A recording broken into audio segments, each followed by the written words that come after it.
Hey friends, Bill here with Sportsman Outreach. Forgive me for missing yesterday. It was kind of a travel day. We're down here preaching the St. Pete Grand Prix. What did you get out of the scriptures?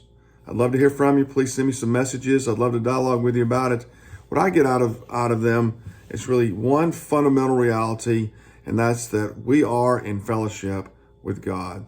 And these prayers, Solomon's prayer and the Lord's prayer, the context of their prayer is that God has brought us into fellowship, period. And Solomon is saying, Lord, don't leave us. Hear our cries. When we cry to you, hear our prayers. Don't cut off this relationship, is basically what Solomon is saying. He acknowledges that this relationship is a gift and that God's will is to be with them. Now they have the temple on Mount Zion in Jerusalem. He's dedicating it. This is an historical moment in the life of Israel. And at the end of it all, he says, Lord, don't leave us or forsake us. Hear us when we cry out to you. Same with the Lord's Prayer. It's the same context, the same core. It's this fellowship that the Lord's granted us and reconciled us to himself.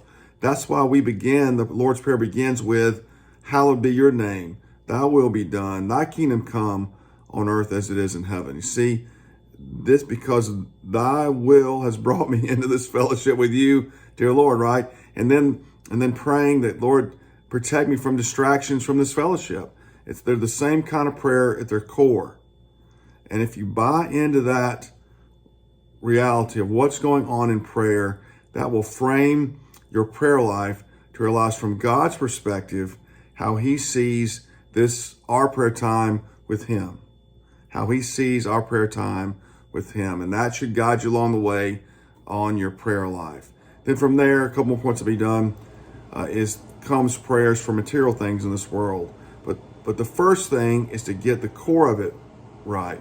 Get your heart right, your perspective right about what's happening in prayer, and that God has brought us into this fellowship with himself, and this prayer is a fruit of that fellowship, and this is what we are doing in prayer, acknowledging that, living it out, desiring to know God better, wanting this relationship to flourish, to be more fruitful. To me, that's the key. Talk to you tomorrow, Lord willing.